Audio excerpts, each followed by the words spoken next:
খুব বড় ইচ্ছে ছিল একটা ডায়মন্ডের কানের, কিন্তু কোনোদিনও ভাবতে পারিনি এত বড় স্বপ্নটা এত তাড়াতাড়ি পূরণ করতে পারবো। রাজ, আজকে তোমাকে পেয়েছি বলেই আমার বামুন হয়ে চাঁদ ছোঁয়ার মতো যে স্বপ্নগুলো রয়েছে সেই সমস্ত স্বপ্নগুলোই আজ একে একে পূরণ হচ্ছে।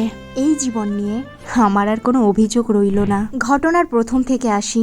আসলে রাজ আর আমি মিলে একটা নতুন বিজনেস ওপেন করেছি, যেখানে রাজ তার সুন্দর মিষ্টি মুখখানি দ্বারা কোটিপতির মেয়েগুলিকে নিজের প্রেমের জালে ফাঁসায় এবং তাদের বিশ্বাস অর্জন করার জন্য তাদের কাছে আমি নিজের পরিচয় দিই রাজের বোন হিসেবে। যখন সেই মেয়েগুলি পুরোপুরি আমাদের জালে জড়িয়ে যায়, তার খাদ্য কিংবা পানীয় জলের সাথে আমরা একটা নিশ্চিন্তে নিদ্রার ঔষধ মিশ্রিত করে দিই এবং পরম যত্নে সেই ঘুমন্ত অবস্থায় থাকা মেয়েটির মাথাটি আমি আমার কোলে রেখে তার মাথায় হাত বুলোতে বুলোতে গান গাই, সোজা আমির বাপ কি বুদ্ধু লড়কি সোজা রে।